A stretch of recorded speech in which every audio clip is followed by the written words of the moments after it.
ప్రతి ఉదయం దేవుని వాగ్దానం అనే కార్యక్రమానికి ప్రేమతో మిమ్మల్ని ఆహ్వానిస్తుంటున్నాను.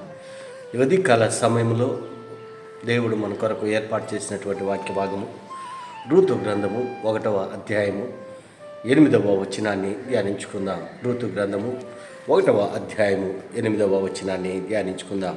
నయోమి తన ఇద్దరు కోడళ్లను చూసి, మీరు మీ తల్లుల ఇండ్లకు తిరిగి వెళ్ళండి, చనిపోయిన వారి ఎడలను నా ఎడలను మీరు దయచూపినట్లు యెహోవా మీ ఎడల దయచూపునుగాక.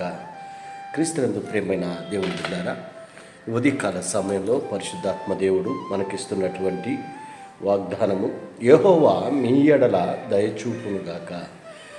ఈ యొక్క వాగ్దానాన్ని మనకును మన కుటుంబాలకును దేవుడు ఆశీర్వాదకరంగా మార్చునుగాక.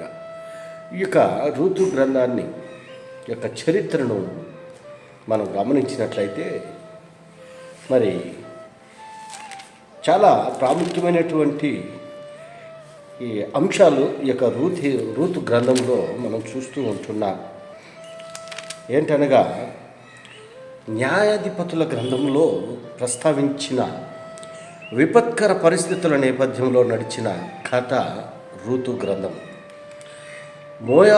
మోయాబీయురాలైనటువంటి రూతు ఇశ్రాయేలుని వివాహం చేసుకుంటూ ఉంటున్నది.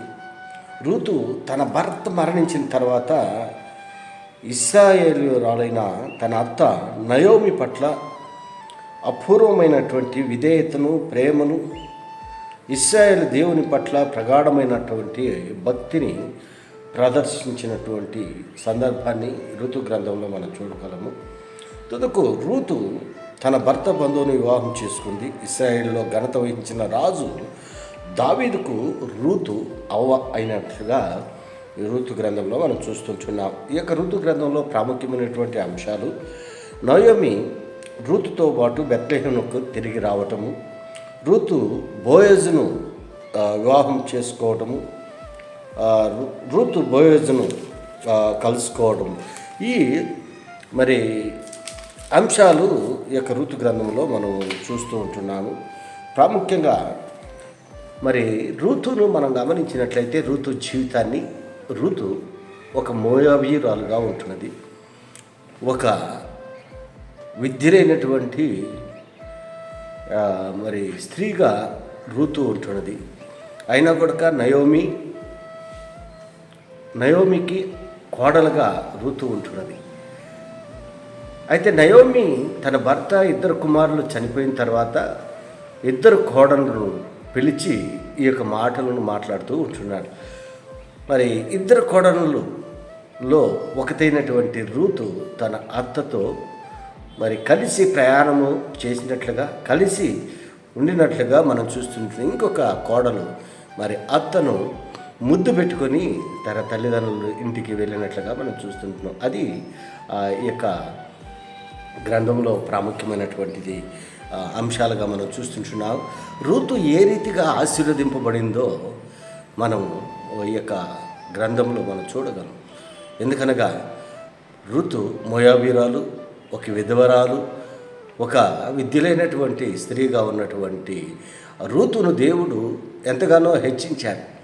దావీదుకు అవ్వగా ఉన్నటువంటి అవ్వగా అంతవరకు దేవుడు ఆశీర్వదించాడు.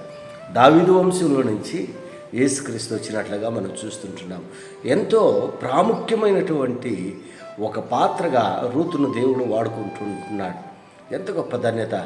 ఒక విధవరాలు, ఒక మూడురాలు, ఒక అన్యురాలు, దేవుడు ఆ బిడ్డని రూతును ఎంతగానో మరి వాడుకొని ఒక సాధనంగా, ఒక పనిముట్టుగా దేవుడు రూతును వాడుకున్నాడు. రూతు జీవితాన్ని మనం గమనించినట్లయితే మూడుబారినటువంటి జీవితాన్ని దేవుడు ఫలభరితంగా మరి మార్చినట్లుగా మనం చూస్తుంటున్నాం. ఎందుకనక మరి నయోమి ఇశ్రాయేలీయురాలు, మరి దేవుడు ఇశ్రాయేలు యొక్క ప్రజలను ప్రేమించాడు, ఎంతగానో ప్రేమించాడు. మరి అందులోనే ఈ యొక్క మాటల్లో మనం గమనించి యెహోవా మీ ఎడల దయ చూపునుగాక అని నయోమి తన కోడళ్ళతో అంటూ ఉంటున్నది. ఒక కోడను ముద్దు పెట్టుకొని వెళ్ళిపోయింది. మరి రూతు అయితే తన అత్తను హత్తుకొని మరి గొప్ప సాక్ష్యాన్ని ఋతు పొందుకున్నట్లుగా మనం చూస్తుంటున్నాం. నువ్వు మాతోటి రావద్దు అని అనొద్దు అత్త, నీ జనమే నా జనము, నీ దేవుడే నా దేవుడు, నువ్వెక్కడికి వెళ్తే అక్కడికి నేను నీ జతలో నీ తోడుగా ఉంటానని ఋతు నయోమిని మరి అనుసరించినట్లుగా మనం చూస్తుంటున్నాం. అత్తను ప్రేమించింది ఋతు, ఆశీర్వదింపబడింది.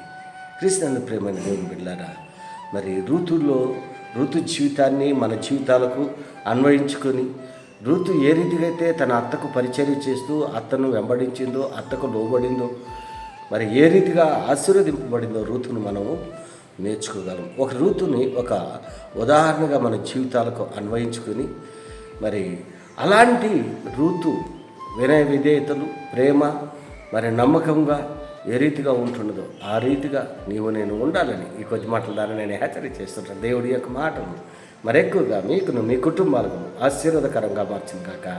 ఆమేన్.